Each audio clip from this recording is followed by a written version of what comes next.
सरसंघ चालक यूं तो जब भी कुछ बोलेंगे तो उसका राजनीतिक भाष्य होगा ही होगा, और भाजपा और गैर भाजपा दल के बीच का एक विभाजन है, उस विभाजन के चलते टिप्पणियां भी आएंगी। लेकिन अभी हाल में जो बयान आया मोहन राव भागवत का, उसके एक अंश पर काफी कोहराम है, और वो अंश है ये कि इस्लाम को मानने वाले मुस्लिम लोग भारत में, जो कहा सरसंघ चालक ने, भारत में आराम से रह सकते हैं, कोई दिक्कत नहीं, लेकिन उनको ये भाव छोड़ना होगा कि वो श्रेष्ठ है, श्रेष्ठता की ग्रंथि से खुद को मुक्त करना होगा। अब इसी पर शुरू हो गया कोहराम। किसी मुस्लिम लीडर ने कहा कि आरएसएस हमको दोयम दर्जे का नागरिक समझती है क्या? तो ओवैसी ने कहा कि हमको भागवत की परमिशन की जरूरत नहीं। तो शफीकुर रहमान बर्क ने कहा कि हम तो पैसे ही नंबर 1 हैं, हम कब 2 नंबर के हुए, हम तो हमेशा नंबर 1 हैं। मुंडे मुंडे मतिर भिन्ना, जितने राजनेता उतने तर्क, सपा बसपा लेफ्ट राइट सब ने अपनी अपनी बात रखी। लेकिन इसमें एक बड़ी बात उभर कर आती है कि आखिर संघ को ये कहने की जरूरत क्यों आन पड़ी कि मुस्लिम हम श्रेष्ठ है, भारत की बहुसंख्यक आबादी से हम उच्चतर हैं, श्रेष्ठ हैं, ऐसा भाव मुस्लिम छोड़े, ये कहने की जरूरत क्यों पड़ी? इसका मतलब ऐसा भाव होगा कहीं ना कहीं मुस्लिमों के बीच में। यही वो सूत्र है जिसको पकड़कर पूरी समीक्षा होनी चाहिए थी। शासक और शासित का भाव, जिसके ओवैसी जी ने उसको दूसरे संदर्भ में कहा, असदुद्दीन ओवैसी ने, मैं दूसरे संदर्भ में कहता हूं। क्या ये बात भारत में मुस्लिम वर्ग से नहीं आई कि हमने इस देश पे 800 साल राज किया, 900 साल राज किया? क्या अभी हाल में ये बात, अभी हाल की है ये बात कि जब हमारा शासन होगा, यानी इस्लाम का शासन होगा, मुस्लिमों का शासन होगा, तो अयोध्या में राम मंदिर को तोड़कर फिर मस्जिद बनाएंगे? यही श्रेष्ठता की ग्रंथि है कि हम शासक बिरादरी से हैं, और जो भारत की 85% जनसंख्या है, 80% जनसंख्या है, बहुसंख्यक समाज है, हिंदू समाज है, वो हमारे अधीन रहा है।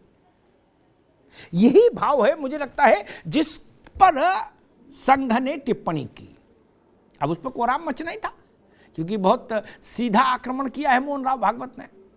और एक बात संघ ने और भी कही कि अब कोई भी शक्ति भारत में हिंदुओं के राजनीतिक वर्चस्व को न कम कर सकती है न छीन सकती है। हाँ, ये बात भी ठीक है, ये बात कुछ को कड़वी लग सकती है, कुछ को अच्छी लग सकती है, लेकिन है सच। कुछ वर्षों पहले तक इस देश में बहुसंख्यक आबादी का कोई राजनीतिक वर्चस्व नहीं था, भारत में बहुसंख्यकवाद जैसा कुछ नहीं था, लेकिन अब है। और इसी बात को सरसंघ चालक ने कहा कि हाँ, अब भारत में हिंदुओं के राजनीतिक वर्चस्व को कोई कमजोर नहीं कर सकता। आप देखिए, भाजपा वालों को छोड़ दीजिए, जो गैर भाजपा दल है, खांटी गैर भाजपा दल है, वो भी उन्हीं फुटप्रिंट्स पर चल रहे हैं जिन पर भाजपा चल चुकी आगे। वो भी हिंदू रीति रिवाज का सार्वजनिक प्रदर्शन कर रहे हैं, वो भी मंदिर मंदिर जा रहे हैं, वो भी ये मंत्र श्लोक मंच से पढ़ रहे हैं, वो भी कथा भागवत करा रहे हैं अपने अपने इलाकों में, व्यासपीठ पर जा रहे हैं, माला पहन रहे हैं, माला पहना रहे हैं। हो रहा है ना, यही बदलाव है जिसकी ओर मुझे लगता है मोहन भागवत ने कहा कि अब हिंदू के राजनीतिक वर्चस्व की स्थापना हो चुकी, अब वो हिलने डुलने वाला नहीं। क्या वास्तव में देश में अभी भी मुस्लिमों में कोई एक ऐसा वर्ग है जो शासक ग्रंथि से अपने को मुक्त नहीं कर पा रहा है? ये बड़ा सवाल है, आज इस पर चर्चा करेंगे। क्या हिंदुओं का राजनीतिक वर्चस्व ये भारत में लंबे समय तक जारी रहे अल्पसंख्यकवाद का उत्तर है? ये भी एक बड़ा सवाल है, इस पर भी चर्चा करेंगे। दुनिया में जितनी मुस्लिम आबादी है उसका 10% से ज़्यादा का हिस्सा अकेले भारत में रहता है, और मेरे ख्याल से इंडोनेशिया और शायद पाकिस्तान हो, उसके बाद सबसे ज़्यादा मुस्लिमों की आबादी भारत में ही रहती होगी। उसके बाद ये परिस्थिति और स्थिति क्यों बनी, एक प्रश्न तो है ना विचारनी। इतनी ठंड में, इतना भीषण शीत लहरी में इतना माहौल गर्म कर दिया, कोई बचा नहीं जो क्रिया पर प्रतिक्रिया नहीं कर रहा हो।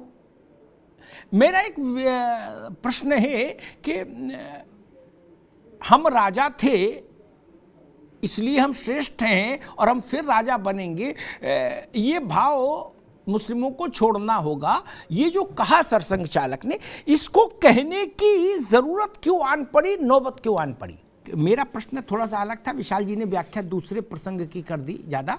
खैर दोबारा में आएंगे, नहीं बाबा आएंगे, दोबारा में आएंगे, मित्र आएंगे तो आएंगे। मेरा मूल प्रश्न ये नहीं था, मेरा मुंह के लेटेस्ट मूव टुगेदर, ये इस पर प्रश्न नहीं। मेरा प्रश्न सिर्फ था कि जो एग्जैक्ट मोहन राव भागवत ने कहा, मैंने उसको उद्धृत किया कि हम राजा थे, हम राजा फिर बनेंगे।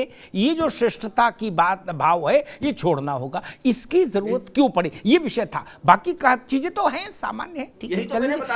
ना अरे रुको भाई, अभी रुको। मुफ्ती साहब, समस्या ये है, सुफियान निजामी साहब कह रहे हैं कि हम मोहन भागवत के इस बयान का इस्तकबाल करते हैं। मौलाना साजिद रशीदी कह रहे हैं कि 800 साल हुकूमत की है मियां, अभी भी दिल में बुलबुले हैं, कमजोर न समझे हमको। मेरे ख्याल से संघर्ष यहीं से पैदा होता है, और मोहन भागवत हो या आरएसएस हो या कोई जो भी है, भाजपा हो, संघ परिवार हो, उनको यहीं से स्पेस मिलता है ये कहने के लिए कि श्रेष्ठता वाला, कि हम ज्यादा बड़े हैं, ये मिजाज तो छोड़ना होगा। अब वो छोड़ना होगा जो शब्द है, वो ओवैसी को आर्डर लगे तो, या किसी को डिक्टेशन लगे तो। लेकिन कंफ्यूजन तो मुस्लिमों के अंदर भी है। सुफियान निजामी कह रहे हैं हम स्वागत करते हैं, साजिद रशीदी कह रहे हैं कि 800 साल हुकूमत की है, भूल कैसे जाएंगे। एक बात और भी समझनी चाहिए, जो मुझे लगता है कि मुफ्ती साहब ने बड़ी अच्छी बात कही। ऐसे एक बहस में मैंने एक बार कहा था कि जिनके माथे पर हम ताजमहल और कुतुब मीनार और चार बाग और ऐश बाग और कौन कौन बनाने का सेहरा सजाते हैं, अरे वो जहां से आए तो उनके गांव में तो जाके देख लो,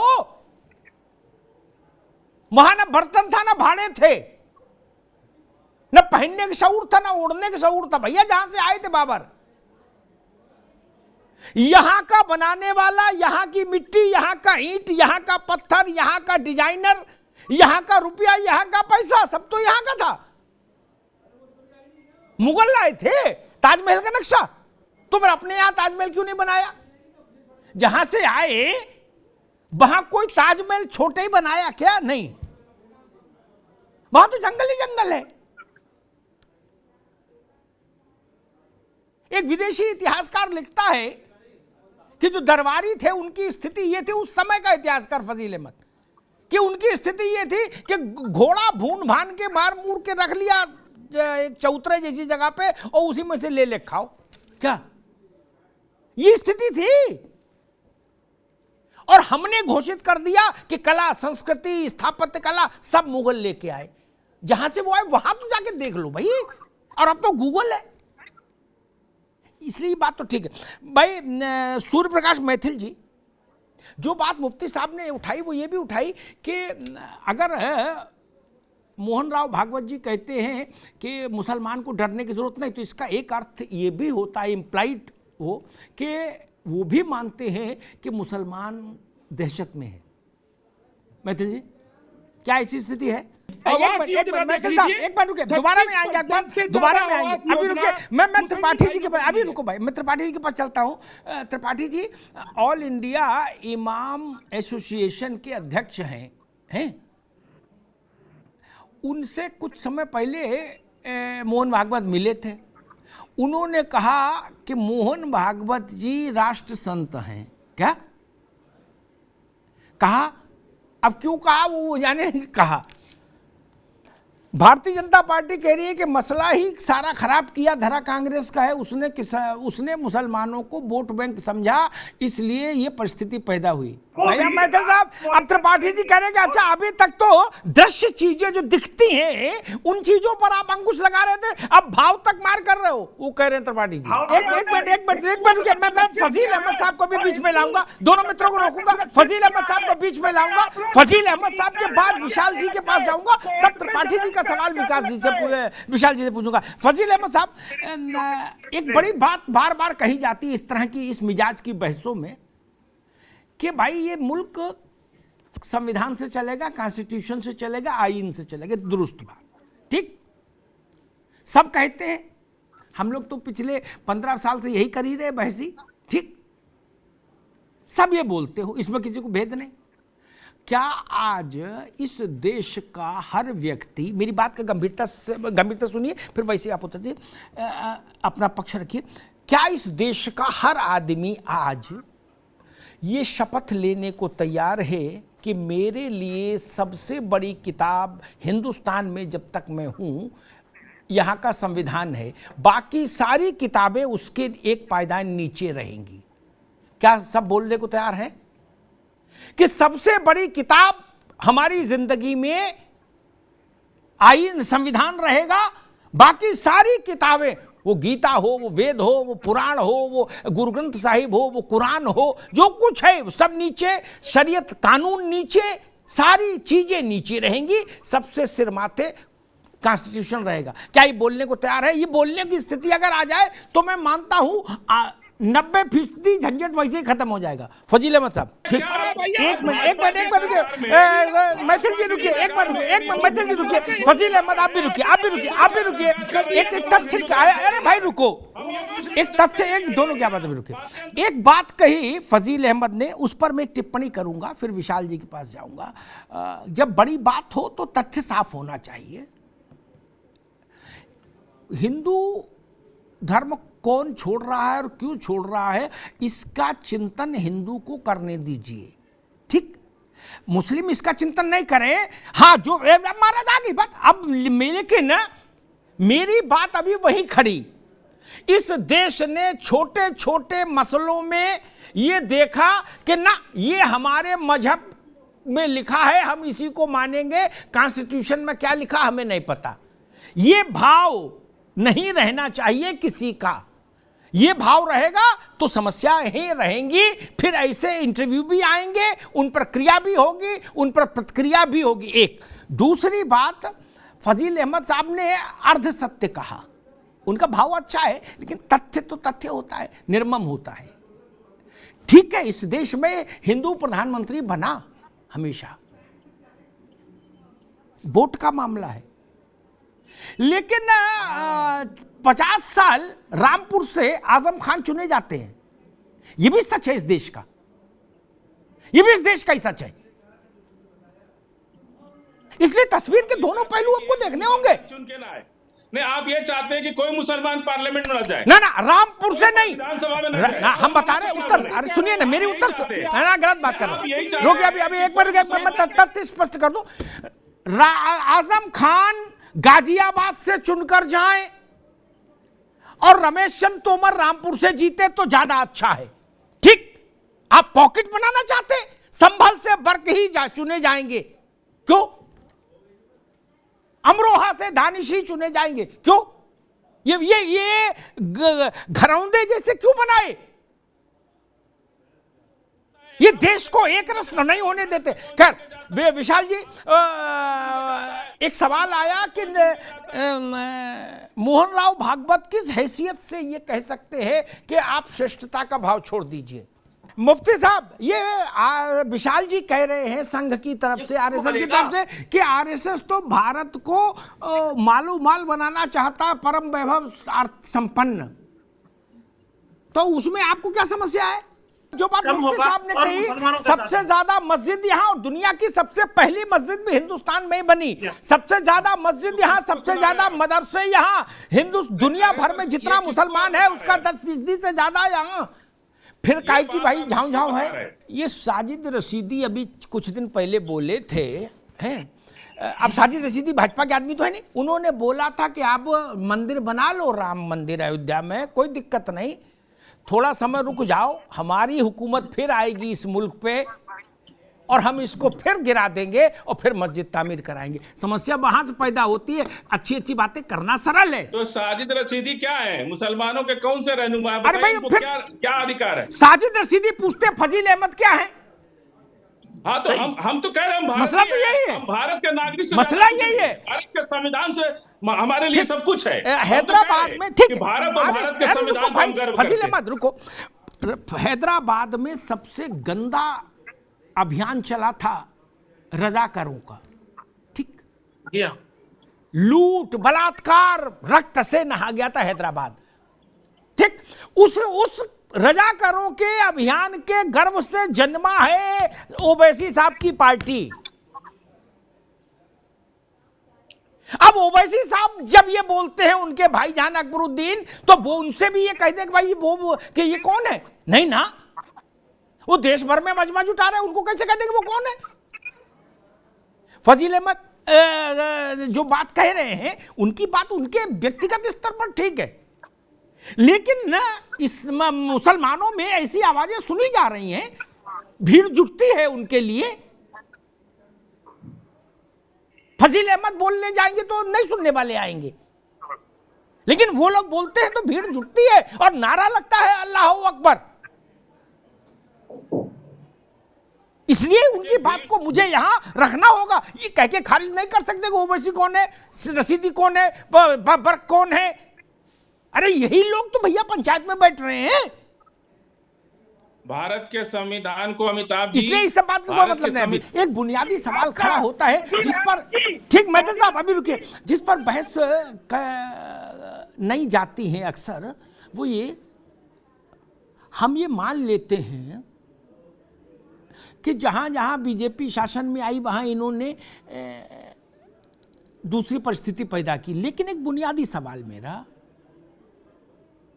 सच्चर कमेटी की रिपोर्ट तब आई थी जब भाजपा आज की भाजपा नहीं थी। आज तो बहुत ताकतवर, तब उतनी ताकतवर नहीं थी, ठीक, तब छोटी वाली भाजपा थी। उसमें कहा गया कि सबसे दुखी, दरिद्र, कष्ट में मुसलमान बंगाल में है, ठीक। वहां भाजपा तब छोड़ो अब तक नहीं कुछ कर पाई, क्या नगर पालिका तक में मेयर नहीं बनवा पाई कहीं, ठीक।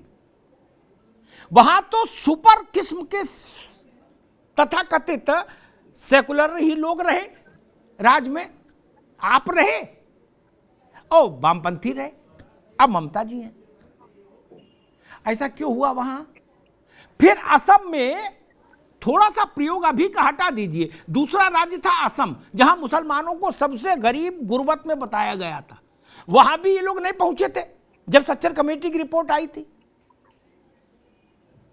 तो कहीं तो लोचा है ना त्रिपाठी जी। डॉक्टर विशाल त्रिपाठी जी कह रहे हैं कि अगर श्रेष्ठता का भाव नहीं छोड़ेंगे तो क्या कर लोगे, फिर क्या करोगे? विशाल मिश्रा, ठीक है, उनका उत्तर सुन लो भाई, त्रिपाठी जी उनका उत्तर सुन लो जी, उनका उत्तर सुन लो। नहीं आप भी घुमा दे तो बात की, इतनी कठिन बात नहीं, सरल बात, सरल सवाल, सरल जवाब दो। वो कह रहे नहीं, श्रेष्ठता का भाव जो छोड़ेंगे उनका क्या कर लोगे, उस पर बस उत्तर दो महाराज।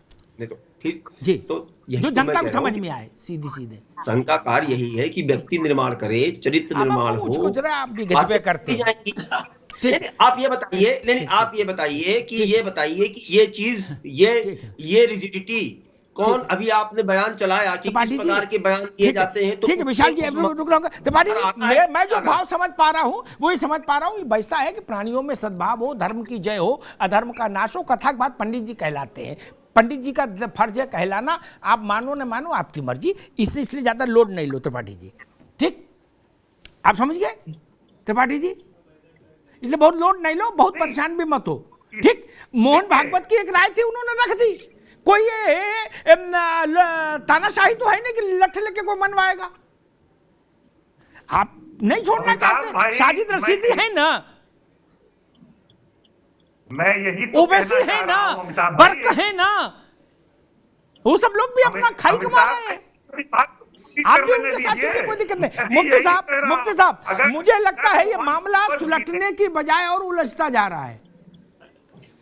अगर मोहन भागवत एक मिनट त्रिपाठी जी अभी रुकना होगा, त्रिपाठी जी आप भी रुको, पंडित जी विशाल जी आप भी रुको। मुफ्ती साहब मामला सुलटने की बजाय उलझता जा रहा है। नहीं समाज भी तो भाई अभी रुकना होगा, केवल मुफ्ती साहब क्या बात जी। कांग्रेस ने भी पूछा, फजील अहमद साहब ने भी पूछा कि मोहन भागवत किस हैसियत से ऐसा कह रहे हैं। आपको कुछ समझ में आता हो हैसियत के बारे में तो आप भी प्रकाश डाल लो। एक बात त्रिपाठी जी, अरे भाई रुके, मैथिल साहब रुके, फजील साहब आप रुके। त्रिपाठी जी एक यहाँ समस्या ये भी है देश में, हम संविधान को भी एक जेब में रखते हैं। वक्त ऐसा महसूस हुआ तो निकाल के संविधान दिखा देते, कहते हम संविधान है, संविधान के पीछे खड़े, ठीक? फिर जेब में रख लेते, फिर दूसरी चीज दिखाने लगते, कहते हम इससे चलेंगे, ठीक? फिर कहीं मामला फसाद में आता तो कहते संविधान मानते हैं और किसी की नहीं मानते। फिर आगे चौराहे पे जाते, फिर दूसरी किताब निकाल लेते, कहते हम इससे मानेंगे, इससे बड़ा कोई नहीं हमारे लिए। समस्या यहां पर भी आती है त्रिपाठी जी, नहीं? मैथिल साहब ये कांग्रेस पूछ रही है मोहन भागवत कौन है, वो कैसे तय करेंगे? लास्ट कमेंट मुफ्ती साहब। अगर क्या कांग्रेस की सरकार में भी मोहन भागवत जी का इतना ही चर्चा होता है, वो ये बात कह सकते थे? क्या उनको यह अधिकार था कहने का? अगर कांग्रेस की सरकार कल हो तो कांग्रेस क्या करती? तो कांग्रेस क्या करती? तब क्या उनकी बात मानते थे? क्या नहीं क्या करती? चर्चा होती थी? कांग्रेस नहीं बोलने देती किसी को। नहीं कांग्रेस जैसे हम बोल रहे थे सब क्या बोल कर सकता लेती है। कांग्रेस? कांग्रेस के राज में क्यों नहीं ये बात बोल सकते थे? क्योंकि कांग्रेस संवैधानिक पद पर मैं इसका उत्तर दूंगा जब बहस समाप्त करूंगा, तो बताऊंगा कि संवैधानिक और गैर संवैधानिक अर्थ क्या। मैथिल साहब वो सारे फजील अहमद और कांग्रेस ये पूछ रही है मोहन भागवत ने किस हैसियत से ऐसा बोला। लास्ट कमेंट आगे मैथिल साहब, आगे बात फजील अहमद आगे बात, आप मुफ्ती साहब एक लास्ट कमेंट, छोटी सी बात क्या कहना चाह रहे हैं आप, कहिए। ठीक, अच्छी बात, ठीक, अच्छी बात। अब मैं इसका एक टिप्पणी विस्तार से, ये बात फजील अहमद ने खासतौर पर उठाई, कांग्रेस ने भी इसको सपोर्ट किया। मस्जिद में एक सामान्य इमाम कुछ भी बोलता है, मंदिर में एक सामान्य पुजारी कुछ भी बोलता है, 8वीं फेल नेता जनता पा जाता, माइक पा जाता, आए बाएं साएं कुछ भी बकता है, बोलता है, किसी की लगाम नहीं। अरे रुकना होगा अभी, इनकी आवाज नहीं जाएगी, ठीक? किसी की नहीं सुनता, सबको आजादी है बोलने की, मोहन भागवत को नहीं है। साजिद रशीदी को आजादी है कि हम राम मंदिर ढहा देंगे, मोहन भागवत को बोलेंगे तो फजील अहमद को तकलीफ है, फिर त्रिपाठी जी को तकलीफ है। भाई जब दिग्विजय सिंह को यह आजादी दी कि आप ओसामा बिन लादेन को ओसामा जी बोलो, गिरफ्तारी तो नहीं हुई ना उनकी, वो तो बोले थे ओसामा जी, किसी ने गिरफ्तार किया नहीं, उनको ये आजादी है ओसामा जी बोलने की, तो मोहन भागवत को क्यों नहीं आजादी? भाई किसी ने सवाल नहीं उठाया भाई दिग्विजय सिंह ऐसा क्यों बोल रहे हैं? उनका अपना बौद्धिक स्तर है, बोल रहे हैं, अच्छी बात है, कांग्रेस उनको ओन कर रही है और अच्छी बात है। लेकिन ये तर्क मेरे गले नहीं उतर सकता कि बोल क्यों रहे हैं। अरे आप तय करोगे, कौन बोले? जिनके पास अपने परिवार में अपने पति पत्नी बच्चे तक उनकी बात मानने को तैयार नहीं, वो भी तो धुआंधार बोल रहे हैं देश में। अजब तमाशा है, गांधी जी के पास क्या कौन सी नौकरी थी? वो कहीं के चेयरमैन थे, कभी चुनाव लड़े थे, कभी पटवारी भी बने थे नहीं, प्रधानी के चुनाव लड़े थे नहीं, वो बोलते थे देश सुनता था। अगर फजील अहमद और कमला त्रिपाठी जी होते तो ये गांधी से भी कहते कि भाई तुम्हारी हैसियत क्या, तुम कैसे बोल रहे हो? तुम मंत्री हो, तुम लेखपाल हो, तुम पटवारी हो, तुम ग्राम प्रधान हो, नहीं तो नहीं बोलोगे, केवल हम बोलेंगे। क्या तमाशा कर रहे हो यार? जयप्रकाश जी के पास तो कोई कुर्सी नहीं रही कभी, जयप्रकाश बाबू बोले तो इंदिरा गांधी की सत्ता चली गई, त्रिपाठी जी बैठे, इनकी पार्टी रसातल में चली गई थी। अगर आप लोगों जैसे विद्वान होते तो जयप्रकाश नारायण से भी पूछते कि भाई तुम्हारी हैसियत क्या है, बोले आपकी हैसियत क्या है? बोले हम मंडी में गुड़ की ढेर वो लगाते हैं आड़त। अच्छा जी, आप बोल सकते हो, जयप्रकाश नारायण नहीं बोल सकते, गांधी नहीं बोल सकते, क्या कर रहे हो? गजब बात है। अच्छी बात है मुफ्ती साहब ने। सोनिया जी क्या थी नरसिंह मनमोहन सिंह की सरकार में? ऐसे शीशे के घरों में पत्थरबाजी मत करिए, ये सबके लिए विध्वंसक चीज। एक दूसरी चीज, बड़ी कस्में खाई गई संविधान की। मैं उस बहस में नहीं पढ़ना चाहता मोहन भागवत ने क्यों कहा, मोहन भागवत ने कहा, मोहन भागवत जी जाने। कस्में खाई गई कि संविधान हमारी किताब एक ही, मेरे तो गिरधर गोपाल दूसरा न कोई, ऐसा भजन गाया गया। अच्छी बात है। अगर कोई सवाल उठा दे कि संविधान कहता है स्त्री और पुरुष को समान अवसर, तो जिन जिन मजहबों में स्त्री और पुरुष में समान अवसर नहीं है और समान अवसर न देने वाले कानून हैं, उनको क्वेश्चन करते हैं। कितने लोग संविधान के पीछे खड़े हो गए हमको मालूम है? गली गली बवाल होगा। पसीना छूट गया था 3 तलाक में कानून बनाने में। तब संविधान नहीं था। अब संविधान की आड़ ले रहे हो। और छोड़िए, मैं कहना इस बात को नहीं चाहता, लेकिन दृष्टिकोण साफ होना चाहिए। ये देश अगर धर्म आधारित राज्य, मुफ्ती साहब, अगर थियोक्रेटिक स्टेट नहीं बना तो सिर्फ इसलिए नहीं बना क्योंकि उस वक्त 1947 में भारत की बहुसंख्यक आबादी ने धर्म आधारित राज्य को मंजूरी नहीं दी। वरना 1 सेकंड में बन जाता, कहीं रुकावट नहीं होती, कहीं धरना नहीं होता, कहीं प्रदर्शन नहीं होता, कहीं चू भी नहीं होती, चू क्या बगल वाला बना था। जो लोग हिंदुस्तान में रह गए उनके कारण ये धर्माधारित राज्य नहीं बना, ऐसा नहीं है। ये यहां के हिंदुओं ने कहा कि हमको मजहबी देश नहीं चाहिए। किसी बात कर रहे हैं आप? अलग गंगा बहा रहे हो सब लोग, और बना लेते तो क्या कर लेते, तब कौन रोक लेता? दूसरी बात, नपना एक रखिए, तराजू एक रखिए, कई तराजू मत रखिए। अपना माल एक तराजू से तौलो, दूसरे से। मुझे बताइए, ये संयोग है या प्रयोग है? कभी इस पर भी बहस करूंगा। अधिकांश देश, त्रिपाठी जी, इस पर चिंतन करेंगे हम लोग। पार्टी पॉलिटिक्स से हटके सोचिएगा, कांग्रेस से हटके, है ना, व्यक्ति पहले है, फिर कांग्रेस, भाजपा, सपा, बसपा। जहां जहां मुस्लिम मेजॉरिटी है जिन मुल्कों में, उनमें से अधिकांश नॉन डेमोक्रेटिक कंट्री क्यों है? हमने कहा था नॉन डेमोक्रेटिक रहो, हमने कहा था। भागवत गए थे वहां, ये मैथिल गए थे वहां दंगा करने। बताओ भैया, इस पर चिंतन नहीं करोगे? जहां आप माइनॉरिटी में हैं, वहां आप जरूर एक जेब में एक कॉन्स्टिट्यूशन की कॉपी रखते हैं हर उस मुल्क में। जरूरत पड़ती तो दिखा देते, कहते नहीं कॉन्स्टिट्यूशन हमको ऐसा ऐसा राइट देता है। क्या? जब डेमोग्राफी चेंज हो जाती है, आपको जम्मू कश्मीर में कॉन्स्टिट्यूशन नहीं समझ आ रहा किसी को। क्या बोले? जम्मू में पंडित नहीं रह सकते। क्यों? बोले नहीं रह सकते। अच्छा जी, वाह, वहां कॉन्स्टिट्यूशन लागू नहीं होगा। अभी बहुत सारी रवायतें हैं जो कॉन्स्टिट्यूशन से टकराती हैं, उनको रद्द कर दें। कांग्रेस समर्थन करेगी? नहीं कर पाएगी। इसका तो कोई जवाब दे। जहां मेजॉरिटी है, मैं उस बहस में नहीं जा रहा कि आपका धर्म आधारित राज्य अच्छा है, डेमोक्रेसी अच्छी, लेकिन मैं कह रहा हूं नपना तो एक रखो यार। उन अधिकांश मुल्कों में नॉन डेमोक्रेटिक राज्य क्यों है, धर्म आधारित राज्य क्यों है? ये चिंतन नहीं होगा क्या? ये सवाल नहीं पूछा जाए?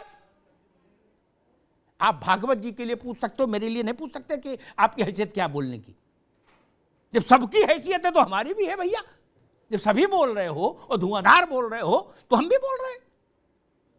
जिनको जनता नहीं सुन रही वो भी बोल रहे, तो हमको तो सुन भी रही है त्रिपाठी जी, नहीं तो अधिकार है बोलने का। ये प्रश्न उठेगा, इसका उत्तर जिस दिन हम लोग ढूंढ लेंगे उस दिन हम जाकिर हुसैन हो जाएंगे, मौलाना अब्दुल कलाम आजाद हो जाएंगे, वल्लभ भाई पटेल हो जाएंगे, दीनदयाल जी हो जाएंगे, लोहिया जी हो जाएंगे, जयप्रकाश जी हो जाएंगे, जिस दिन हम निष्पक्ष रूप से इसका उत्तर खोज पाएंगे। इतना साहस हमारे अंदर होगा। ये सवाल हम अपने बीच में करें, करना चाहिए हमको जाके मस्जिदों में, कि जहां हम मेजॉरिटी में होते हैं वहां हम लोकतंत्र को क्यों नहीं मानते। इसका मतलब हम लोकतंत्र के साथ स्वेच्छा से कहीं नहीं है, ये लोकतंत्र के साथ न्याय नहीं है। लोकतंत्र के साथ रहिए तो मन से रहिए। आपके रक्त में लोकतंत्र बहना चाहिए, रक्त में लोकतंत्र बहना चाहिए, फिर वो पूरी दुनिया में बहना चाहिए, आपके रक्त में लोकतंत्र। लेकिन ऐसा नहीं है। अजब है, 800 साल बाद नहीं, जब ऐसा वक्त आएगा इंशाअल्लाह हमारी हुकूमत आएगी, अच्छा जी तब क्या करोगे? बोले तब मंदिर गिरा देंगे, राम मंदिर। एक जेब में ये बयान रखते हो और दूसरी जेब में कहते हो हम कॉन्स्टिट्यूशन मानते हैं, इक्वल राइट चाहिए। तो ऐसे नहीं चलेगा मित्र। एक रास्ता पकड़ लो, धर्माधारित राज्य की रास्ता पकड़ो, उसी के लिए प्रयास करो, जनमत बनाओ। और सारा क्रेडिट उस वक्त भारत ने जो स्वरूप चुना, मैं बहुत अदब के साथ कहूंगा अपने मुस्लिम मित्रों से के साथ, बहुत अदब से, लेकिन सच है इसलिए मुझे बोलना पड़ेगा। हमने उस वक्त लोकतांत्रिक देश होना इसलिए मंजूर किया क्योंकि यहाँ के हिंदू ऐसा चाहते थे। मैं हिंदू शब्द इस्तेमाल कर रहा हूँ पूरे गंभीरता के साथ, पूरी जिम्मेदारी के साथ। ये जवाहरलाल जी की कृपा नहीं, ये गांधी जी की कृपा नहीं, पटेल साहब की किसी की कृपा नहीं, ये देश का मन था। नहीं कौन रोक लेता भाई? और जनता उठ खड़ी होती तो कांग्रेस भी कहती चलो भाई घोषित कर दो, क्या जा रहा है, सरकार तो चलाने को मिलेगी। मुफ्ती साहब ये बड़ी बात थी। और दुनिया के किसी मुल्क में ऐसा दूसरा उदाहरण हो तो हमको इस्लामिक विद्वान लाकर दिखाएं कि इंडोनेशिया में हमने मेजॉरिटी में थे लेकिन हमने धर्म आधारित राज्य नहीं माना। बताइए, जकार्ता, सीरिया, जहां जहां, सूडान, कहीं का उदाहरण दे सकते हैं, अफगानिस्तान, कि हम बहुमत में थे लेकिन हमने कह दिया नहीं, कुरान से शासन नहीं चलाएंगे, शरिया से शासन नहीं चलेगा, शासन संविधान से चलेगा। कहीं बोला ऐसा? मुझे दिखाइए प्रमाण। कड़वा कड़वा थू और मीठा मीठा गप ये नहीं। जो भी लोकतंत्र प्रेमी होगा, मैं सारे मित्रों से कहता हूं, वो मन से लोकतंत्र प्रेमी होगा तभी लोकतंत्र के साथ रह पाएगा। त्रिपाठी जी, लोकतंत्र का वो फॉर्मुलेशन है कि ये आवरण और नकल के साथ या छद्म रूप से नहीं चल सकता। मुझसे वाजपेयी जी ने एक बार कहा, आपकी पार्टी के लिए अच्छी बात बोल दे रहा हूं त्रिपाठी जी, नहीं आप बात नाराज हो गए। मुझसे एक बार अटल जी ने कहा कि अमिताभ जी आप पता है जवाहरलाल जी मन से लोकतांत्रिक थे। बहुत बड़ी बात है। ये देश इसलिए देश है, किसी की कृपा पर नहीं हमने लोकतंत्र चुना, किसी के दबाव में भी नहीं चुना। कोई माई का लाल इतना ताकतवर भी नहीं था जो हिंदुस्तान को लोकतांत्रिक होने के लिए दबाव डाल देता। इसलिए इस बात को ख्याल रखिए और ऐसा प्रश्न मत उठाया करिए। किसी के लिए भी एक बहुत बड़ा संगठन है, उनके अनुयायी बड़े भारी मात्रा में है इस देश में, और उस व्यक्ति ने अगर कुछ कहा तो हम सब लोग मिलके, जिनकी कोई सामूहिक रूप से भी उतनी बड़ी हैसियत नहीं, और हम लोग ये सवाल कर रहे हैं कि भाई ये कौन होते हैं, इनकी क्या हैसियत है, ये भाव ठीक नहीं। दिग्विजय सिंह से नहीं पूछा आपने ये सवाल कि भाई ओसामा जी क्यों बोल रहे हैं, उनकी आपकी क्या हैसियत है? भागवत जी से पूछ रहे हो। ये भारत का संस्कार नहीं है त्रिपाठी जी। सबको बोलने का हक है। साधु संत बोलते हैं, हम उनका भी सम्मान करते हैं, इमाम बोलते हैं, उनका भी करते हैं, ग्रंथी बोलते हैं, उनका भी करते हैं। और चोर उचक्के बोल रहे हैं, उनका भी करना पड़ता है आज के दौर में भैया। नहीं, उनसे तो और भी नहीं पूछ सकते, पूछोगे तो मारेंगे। गलत कह रहा हूं? ददुआ से किसी ने पूछा कि तुम्हारी हैसियत क्या है, तुम फतवा क्यों जारी करते हो चुनाव में? अब तो रहे नहीं ददुआ, बताओ, पूछा था? छविराम से पूछे थे कोई?